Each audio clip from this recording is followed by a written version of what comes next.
തെരഞ്ഞെടുപ്പ് ഫലത്തിന് ശേഷം പിണറായി വിജയൻ ഉൾവലിഞ്ഞു നിൽക്കുകയായിരുന്നു. പക്ഷേ ഇപ്പോൾ കളത്തിൽ നിറഞ്ഞു നിൽക്കുന്നു. പാർട്ടിയിലെ പിണറായിയെ വിമർശിച്ചവരൊക്കെ തന്നെ ED റെയ്ഡിനെ തുടർന്ന് പിണറായിയുടെ പിന്നിൽ നിലയുറപ്പിച്ചിരിക്കുന്നു. അപ്പോൾ പിണറായിയുടെ ഗ്രാഫ് ഉയർന്നു അല്ലേ? ഉയർന്നതെന്ന് എനിക്ക് തോന്നുന്നില്ല, കുറച്ചുകൂടി താണു എന്നാണ് എനിക്ക് തോന്നിയിട്ടുള്ളത്. ആരുടെ മുന്നിലാണ് നിങ്ങളെ ഗ്രാഫ് ഉയരേണ്ടത്? ജനങ്ങൾക്ക് മുന്നിലാണ്. ഇതൊരു ജനാധിപത്യ സംവിധാനമാകുമ്പോൾ ജനങ്ങളാണ് തീരുമാനിക്കുന്നത്. ആത്യന്തികമായിട്ട് നിങ്ങളുടെ ലക്ഷ്യം എന്ന് വെച്ചാൽ അധികാരം നേടുക എന്നുള്ളതാണ്. അത് മാത്രമാണ്. അതിനപ്പുറം നമ്മൾ കണ്ടിട്ടുമില്ല. അധികാരം നേടുക, അത് നിലനിർത്തുക, അത് ആസ്വദിക്കുക, എതിരാളികൾ അടിച്ചമർത്തുക. ഞാൻ മനസ്സിലായി സോഫ ഇതാണ് ഇപ്പോഴത്തെ CPM-ൻ്റെ പോളിസി. അതിൽ നിങ്ങൾ ആരെ കൺവിൻസ് ചെയ്യണം? ജനങ്ങളെ കൺവിൻസ് ചെയ്യണം. ആരുടെ നിങ്ങളെ ഗ്രാഫ് ഉയരണം? ജനങ്ങളുടെ, പാർട്ടിക്കാരുടെ ഇടയിലല്ല. ഈ വിഷയത്തിൽ എങ്ങനെ ഗ്രാഫ് ഉയരും? കാരണം ED പ്രോപ്പറായിട്ട് നടപടി എടുക്കുന്നില്ല എന്നായിരുന്നു നാട്ടുകാരുടെ മൊത്തം കംപ്ലൈൻറ്റ്. BJP-യും CPM-ഉം തമ്മിലുള്ള ഒരു അന്തർധാര ശക്തമാണ് എന്നായിരുന്നു. അത് അങ്ങനെ ഒരു കണക്ഷൻ ഉണ്ടെന്ന് ഞാനും കരുതിയിരുന്നു. കാരണം പക്ഷേ എൻ്റെ ധാരണ തെറ്റി. ഈ നിയമസഭാ ഇലക്ഷനിൽ RSS സഹായിക്കാത്തതുകൊണ്ടാണ്. അപ്പം അങ്ങനെ അന്തർധാര ആ രീതിയിൽ സ്ട്രോങ് അല്ല. അല്ലെങ്കിൽ എല്ലാം മറക്കാൻ ഇപ്പോഴും RSS തയ്യാറായിട്ടില്ല എന്നുള്ളതാണ്. പിന്നെ പിണറായി വിജയനോട് കൂടിയാണ് കണ്ടത് രാഷ്ട്രീയ കൊലപാതകം. മുമ്പ് അല്ലാതെ കൊലപാതകങ്ങളൊക്കെ ഉണ്ടായി. രാഷ്ട്രീയ കൊലപാതകം എന്ന് പറയുന്നത് ഉണ്ടാകുന്നത് ബോഡിക്കൽ രാമകൃഷ്ണൻ്റെ വാദമായിട്ട് വന്നത്. അതിൽ അദ്ദേഹം പുതിയായിരുന്നു. അപ്പോൾ സാക്ഷികൾ ഒഴിവാക്കിയുണ്ട്. സാക്ഷി അറിയാത്തതാണ്. അങ്ങനെ അദ്ദേഹം രക്ഷപ്പെട്ടു ഇതാണ് കേസ്. അതോടുകൂടിയാണ് കേരളത്തിലെ രാഷ്ട്രീയ നവമണ്ഡലത്തിൽ പിണറായി വിജയൻ എന്നുള്ള താരം ഉണ്ടാകുന്നത്. RSS-നെതിരെ ചെറുത്തു നിൽക്കുന്നു പറഞ്ഞത്. ഞാൻ വിചാരിച്ചാക്കാൻ മറന്നിട്ടുണ്ടാവുന്നു. ഇല്ലാന്നാണ് നിയമസഭാ ഇലക്ഷൻ്റെ തോൽവിയും ഈ ED റെയ്ഡും കാണിക്കുന്നത്. ഇതിലൊരു പ്രോബ്ലം എന്താണ്? പ്രോബ്ലം എന്ന് വെച്ചാൽ വീണയ്ക്ക്, അദ്ദേഹത്തിൻ്റെ മകൾ വീണയ്ക്ക് കാശ് കൊടുത്തിട്ടുണ്ട്. ആര്? കരിമണ കർത്തേൻ്റെ കമ്പനി, എക്സാലോജിക്കിന് കരിമണ കർത്തേൻ്റെ കമ്പനിക്ക് കാശ് കൊടുത്തിട്ടുണ്ട്. കൊടുത്തതൊക്കെ ലീഗൽ തന്നെയാണ്. അപ്പോൾ അതിൽ ലീഗലാകുമ്പോൾ അതിൽ പ്രോബ്ലം ഒന്നുമില്ല. പിന്നെ ഈ പ്രോബ്ലം കോടതി കണ്ടെത്തുന്നത് എന്തുകൊണ്ടാണ്? ഇതിന് തിരിച്ചെന്ത് സേവനമാണ് ചെയ്തു കൊടുത്തതെന്നുള്ളതിന് ആൻസർ ഇല്ല എന്നുള്ളതാണ്. അപ്പോൾ ഇപ്പം നമ്മളൊരു കമ്പ്യൂട്ടറിൻ്റെ ഒരു സോഫ്റ്റ്വെയർ ഒരു പിന്നെ എന്താണ് ആൻറ്റി വൈറസ് മേടിച്ച് വെക്കുമ്പോൾ അത് ആൻറ്റി വൈറസ് വന്നിട്ടില്ലെങ്കിലും ഉണ്ടെങ്കിലും നമ്മൾ പൈസ കൊടുക്കണം. ആ രീതിയിലുള്ളൊരു ക്ലോസ് ആണെങ്കിൽ പിന്നെ അതിൽ ലോജിക്കൊന്നുമില്ല. പക്ഷെ ഇപ്പം നമ്മൾ മനസ്സിലാക്കുന്നത് വെച്ചാൽ അതിൽ കോടതി ആ രീതി ഇടപെടാത്തതുകൊണ്ട് ആ ക്ലോസ് അങ്ങനെ അല്ല എന്നുള്ളതാണ്. സർവീസ് ചെയ്താൽ കാശ് കൊടുത്താൽ മതി എന്ന രീതിയിൽ. അല്ലെങ്കിൽ പിന്നെ കോടതി സ്റ്റാൾ ചെയ്യേണ്ടതായിരുന്നു. കോടതി സ്റ്റാൾ ചെയ്തിട്ടില്ല. അപ്പം അതിൽ എന്തോ ഒരു പ്രശ്നം കിടക്കുന്നുണ്ട് എന്നുള്ളത് പ്രഥമ ദൃഷ്ട്യാ ഫീൽ ചെയ്യുന്നത്. അപ്പോൾ കോടതിൻ്റെ കേസുകളൊക്കെ ഉള്ളതുകൊണ്ടാണ് മുമ്പൊക്കെ ഞാൻ പറഞ്ഞുകൊണ്ടിരുന്നത് എന്താണ് അത് അവരന്വേഷിക്കുന്നുണ്ടല്ലോ, അന്വേഷിക്കട്ടെ. മാത്രമല്ല അതിൽ ഈ പറഞ്ഞ നമ്മൾ ഈ ആൻറ്റിവൈറസ് മേടിച്ചിട്ട് കഴിഞ്ഞാൽ ആ പണിയെടുത്തിട്ടില്ല, ആൻറ്റിവൈറസ് നമ്മൾ മേടിച്ചത് തന്നെയാണ്. അതുപോലെയാണ്. പക്ഷേ ഈ കരാർ അങ്ങനെ ആയിരിക്കില്ല. അതുകൊണ്ടാണ് കോടതി ഈ വിഷയത്തിൽ സ്റ്റാൾ ചെയ്യാതിരുന്നത്. അപ്പോൾ സ്വാഭാവികമായിട്ടും ED എന്ത് ചെയ്യും? ED അടുത്ത നടപടിയിലേക്ക് പോകും. 2, ED അടുത്ത നടപടിയിലേക്ക് പോകാതിരിക്കണം എന്ത് വേണം? ശുഭേന്ദു അധികാരിനെ പോലെ. ശുഭേന്ദു അധികാരി തൃണമൂൽ കോൺഗ്രസ് ആയിരുന്നു. കാശ് മേടിക്കുന്ന ക്യാമറയുടെ മുന്നിൽ പിടിച്ചാണ്. പിന്നെ മൂപ്പര് ചാടി BJP പോയി. ഇപ്പോൾ മൂപ്പര് വാഷിംഗ് മെഷീനിലിട്ട് ഈ സുന്ദരൻ ഭയങ്കര ഹിന്ദുത്വവാദിയാണ്. അപ്പം അങ്ങനെ എന്തെങ്കിലും താല്പര്യം സെൻട്രൽ ഗവൺമെൻറ് വേണം. അപ്പോൾ ഈ റെയ്ഡ് ഈ രീതിയിൽ ഒരു അവധി ദിവസത്തിന് തൊട്ട് മുമ്പ് നടത്തിയതിൽ അങ്ങനെ ഒരു താല്പര്യം ഇപ്പം സെൻട്രൽ ഗവൺമെൻറ് ഇല്ല എന്നാണ് നമ്മൾ മനസ്സിലാക്കേണ്ടത്. അപ്പോൾ ഈ റെയ്ഡ് തെറ്റാന്ന് രാഷ്ട്രീയ അടിച്ചമർത്തലാണെങ്കിൽ അത് മുമ്പ് പല രീതിയിലും ഇപ്പോൾ സ്വർണ്ണ കള്ളക്കടത്ത് കേസ് ഉൾപ്പെടെ അവരുടെ കയ്യിലുണ്ട്. ആ മുമ്പ് ഈ പറയുന്ന മുഖ്യമന്ത്രിയുടെ ഓഫീസ് റെയ്ഡ് ചെയ്യുമ്പോൾ അതിന് കൂടുതൽ ഇമ്പാക്റ്റ് ഉണ്ടാവും. അതവർ ചെയ്തിട്ടില്ലല്ലോ.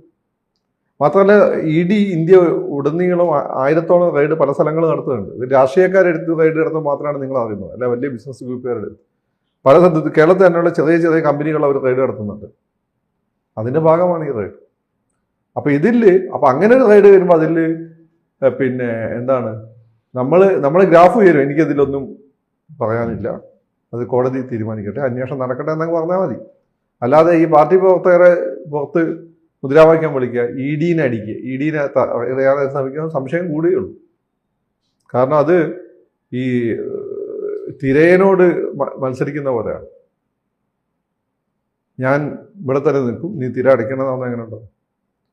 അപ്പം ഇതിൽ വേണമെങ്കിൽ ആ സഹാക്കൾ അവിടെ ആട് കൂടിയ ജനം എന്നല്ല, ജനത്തിന് പണിയുണ്ട്. സഹാക്കളാണ്. സാധാരണ സഹാക്കളല്ല, പാർട്ടിയുടെ ഏതാണ്ട് ഗുണ്ടാ സ്വഭാവമുള്ള സഹാക്കളാണ് അവിടെ കൂടി വയലൻസ് മൊത്തം കാണിച്ചത്.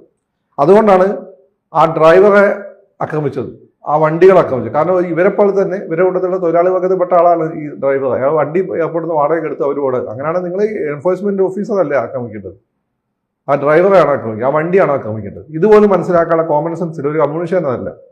ഒരു കമ്മ്യൂണിഷൻ മനസ്സിലാക്കാൻ കോമൺ സെൻസ് ഉണ്ട്. അത് വാടകയ്ക്ക് എടുത്ത വണ്ടിയാണ്, ഡ്രൈവർ നമ്മളെ പോലെ എടുത്തതാണ്. ഇത് ഗുണ്ടകളാണ്. അവർക്ക് എന്ത്, അവർക്കൊരു കൊട്ടേഷൻ എടുത്തു കഴിഞ്ഞാൽ അത് നടപ്പിലാക്കുക. അവർക്ക് മുകളിൽ ആകാശം താഴെ അത്രേ ഉള്ളൂ. അപ്പം എന്ന് വെച്ചാൽ എന്താണ്, അപ്പൊ ഈ വയലൻസ് ഒക്കെ നടക്കുന്ന സമയത്ത് ആരെങ്കിലും വന്ന് പറയണ്ടേ ഇത് പാടില്ല എന്ന്, മോളിന്ന് നിങ്ങൾ പെട്ടാലേ എല്ലാവരും പുറത്താക്കട്ടെ. അത് ചെയ്തിട്ടില്ലെങ്കിൽ നാട്ടുകാരുടെ മുന്നിൽ നിങ്ങൾ കൂടുതൽ എന്താ പറയാ ടൈൻറ്റഡ് ആവുക ചെയ്യുന്നത്. അല്ലേ എന്റെ കൈ ശുദ്ധമാണെന്ന് അദ്ദേഹം പറഞ്ഞില്ല. അപ്പോൾ എന്റെ കൈ ശുദ്ധമാണ്, അന്വേഷിക്കുക, നിങ്ങൾ കണ്ടെത്തുന്ന പറഞ്ഞാൽ പോലെ. പിന്നെ ഇത് വയലൻസ് കാണിച്ചൊക്കെ ഇതൊക്കെ നിർത്താന്ന് വിചാരിച്ചാൽ ഇത് പിന്നെ സോഷ്യലിസ്റ്റ് രാജ്യം കമ്മ്യൂണിസ്റ്റ് രാജ്യമൊന്നുമല്ല. മറ്റേ പണ്ടത്തെ കേരളമല്ല. പണ്ടത്തെ മീഡിയക്കെല്ലാം ഒരു കമ്മ്യൂണിസ്റ്റ് സ്നേഹമുണ്ട്. അതുകൊണ്ട് പലരും റിപ്പോർട്ട് ചെയ്യില്ലായിരുന്നു. ഇപ്പൊ നിങ്ങൾ മെയിൻ സ്ട്രീം മീഡിയ ഒതുക്കി കളഞ്ഞാലും ഓൺലൈൻ മീഡിയ ഇതൊക്കെ റിപ്പോർട്ട് ചെയ്യുന്നുണ്ട്. കോൺഗ്രസ്സുകാരും BJP-ക്കാരും ക്യാമറയും പിടിച്ചോണ്ടാണ് നടക്കുന്നത്. ഓരോരായും മൊബൈലും ക്യാമറ ആണല്ലോ. ഈ വയലൻസ് മൊത്തം നാട്ടുകാർ കാണുക. അപ്പൊ ഇതിൽ എന്തോ ഒളിക്കാനുണ്ട് എന്നുള്ള ഫീലാണ് ഉണ്ടായത്. പിന്നെ ഇങ്ങനെ ഗ്രാഫ് ചെയ്തുക. പിന്നെ കുറെ കാലമായിട്ട് CPM-മാരുടെ സമരമൊന്നും പാർട്ടി BJP ഈ ഇടതുപക്ഷക്കാരുടെ സമരമൊന്നും കണ്ടില്ല എനിക്ക്. അപ്പൊ ആ സമരം കണ്ടതാണ് നിങ്ങൾക്ക് വലിയ സംഭവം എന്ന് വെച്ചാൽ ആ സമരമൊക്കെ ജനങ്ങൾക്ക് അവർക്ക് തന്നെ മടുത്തിരിക്കുകയാണ്. ഇപ്പൊ സമരം നടത്തുന്നതൊക്കെ ചില വംശനാശം നേരിടുന്ന ജന്തുക്കൾ മാത്രമാണ്. ആ സമരമാണ് നിങ്ങൾ അവിടെ കണ്ടത്. ജനങ്ങളെ സമരം എന്നൊക്കെ പറഞ്ഞാൽ ജനം ഇന്ന് ചിരിക്കും, ഇത് ചെയ്യണമെന്ന് ചോദിക്കും. ചില പാർട്ടി ഗുണ്ടകൾ നടത്തിയ സമരം അതാണ് കണ്ടത് എവിടെയാണെങ്കിൽ. അതല്ലെങ്കിൽ അന്വേഷണം നിയമപരമായിട്ട് അതിനെ നേരിടുന്നത്. എന്തുകൊണ്ട് രാഷ്ട്രീയമായി നേരിടാൻ പറയാം. മുഖ്യമന്ത്രിയുടെ ഓഫീസിൽ കംപ്ലൈന്റ് കിട്ടി ഉടനെ റെയ്ഡൊക്കെ നടത്തി. അതൊന്നും കണ്ടില്ലല്ലോ നമ്മൾ. ഇവിടെ നിങ്ങൾ കൂടുതൽ അപഹാസ്യരാകണം. പിന്നെ ഈ സമര രീതികളൊക്കെ ജനങ്ങൾക്ക് മലയാളിക്ക് മടുത്തിരിക്കുകയാണ്. പണ്ട് ആർക്കും വണ്ടിയില്ലാത്ത സമയത്ത് നിങ്ങളെപ്പോലെ മാടമ്പി നായന്മാർക്ക് അതിന് വണ്ടി ഉണ്ടായിരുന്ന സമയത്ത് അപ്പോൾ ആളുകൾ നിങ്ങളെ വണ്ടി തടയുന്ന ആൾക്ക് സന്തോഷമാണ്. ഇപ്പൊ നമ്മളെല്ലാവരും വീട്ടിൽ വണ്ടിയുണ്ട്. നമുക്ക് ആരും ട്രാഫിക് കൂടി കിടക്കാൻ താല്പര്യമുണ്ട്. പെട്രോളിനൊക്കെ എന്താ വില, AC ഇട്ടിരിക്കാൻ എന്താ. നമ്മൾ 22 മൈലേജ് ഉണ്ട് എന്ന് പറയുന്ന കാറിനൊക്കെ AC ഒക്കെ ഇട്ട് കഴിഞ്ഞാൽ 12 കിലോമീറ്റർ മൈലേജ് ഇട്ട് പെട്രോളിൽ. പെട്രോളിന്റെ വില റോക്കറ്റ് പോലെ മുകളിലോട്ടാണ്. ആ സമയത്ത് നിങ്ങൾക്ക് ഇഷ്ടപ്പെടും. അപ്പൊ അതുകൊണ്ട് ഇത് ശരിക്കും കത്തിത്തീരുന്ന പന്തത്തിൽ പെട്രോൾ ഒഴിച്ചത് ഒരു ചുക്കുമില്ല. കത്തിത്തീരുന്ന പന്തത്തിന്റെ മുകളിൽ പേമാരി പെയ്ത പോലെ അവസ്ഥയപ്പോൾ. ബാക്കി നിങ്ങൾ മീഡിയ ഉണ്ടാക്കുന്നത് നിങ്ങൾ നാട്ടുകാരോട് ചോദിച്ചു നോക്ക്, നിങ്ങൾ സഹാക്കളോട് ഇൻ പേഴ്സൺ ചോദിച്ചു നോക്ക്. അപ്പൊ ആ റൈഡിൽ ജനങ്ങൾ സന്തോഷിക്കായിരുന്നു. ജനങ്ങൾ റൈഡിൽ സന്തോഷിക്കുന്നില്ല, പക്ഷെ എന്താണ് നടക്കുന്നത് അത് അറിയണമെന്ന് ജനങ്ങൾ ആഗ്രഹിച്ചിട്ടുണ്ട്. അത് സന്തോഷവും ഇല്ല, അവർക്ക് ദുഃഖവും ഇല്ല. പക്ഷെ അവിടെ അതിനുശേഷം നടന്നിട്ടുള്ള അട്രോസിറ്റീസിൽ ജനങ്ങൾ ഭയങ്കര പ്രതിഷേധമുണ്ട്. ഇപ്പം BDC ഇലക്ഷൻ നടത്തി 120 സീറ്റ് ഇട്ടു. നിങ്ങൾ എന്താ ചെയ്തത്? പണ്ടത്തെ കേരളമൊക്കെ മാറി. അതല്ല, നിങ്ങളിങ്ങനെ ഏജൻസികളൊന്നും ദുരുപയോഗം ചെയ്യാത്ത ആളുകളായിരിക്കണം. നിങ്ങളിപ്പം ആ രക്ഷാപ്രവർത്തനവുമായിട്ട് ബന്ധപ്പെട്ടത് പിന്നെ പുതിയ FIR ഒക്കെ പൊന്തി വന്നല്ലോ. അതിൽ അന്വേഷണ ഏജൻസികളെ ഏറ്റവും നികൃഷ്ടമായ രീതിയിലല്ല ഉപയോഗിച്ചിരിക്കുന്നത്. അത് ജനങ്ങൾ കാണില്ല. ഇപ്പോൾ അതേ ആളിൽ നിൽക്കുമ്പോൾ അല്ലേ ഇത് വരുന്നത്. അപ്പൊ നിങ്ങൾക്ക് ഇതിനെ കുറ്റം പറയാം. ഞാൻ വിചാരിക്കുന്നുണ്ട് BJP-ക്കാരുടെ ആ രീതിയിലുള്ള ഒരു ഇടപെടലിൽ ഉണ്ടായിട്ടുണ്ടെന്ന് എനിക്ക് തോന്നുന്നു. അവർ തടയാൻ നിന്നിട്ടില്ല, അത് ശരിയാണ്. പക്ഷേ അങ്ങനെ നിങ്ങൾക്ക് പറയണമെങ്കിൽ നിങ്ങൾ നല്ല വെള്ളത്തിൽ നിൽക്കണം. നിങ്ങൾ അന്വേഷണ ഏജൻസികളെ ലോക്കൽ പോലീസിനെ എങ്ങനെ ഉപയോഗിച്ചത്? കിടക്കല്ലേ രേഖ മുന്നിൽ. അപ്പൊ അതുകൊണ്ട് ഇത് ഹൈപ്പ് മാത്രമാണ്. ഇത് സത്യത്തിൽ ഒന്നൊന്നര പണിയാണ് കിട്ടിയിരിക്കുന്നത്. അത് അദ്ദേഹത്തിന്റെ മുഖത്തുനിന്ന് വായിച്ചെടുക്കാൻ പറ്റും.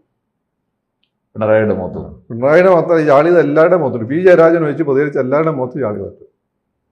അങ്ങേര് പിന്നെ ചത്താലും കൊന്നാലും അങ്ങനെ തന്നെ നിൽക്കുന്നതുകൊണ്ട് അങ്ങേർക്ക് പ്രശ്നമില്ല.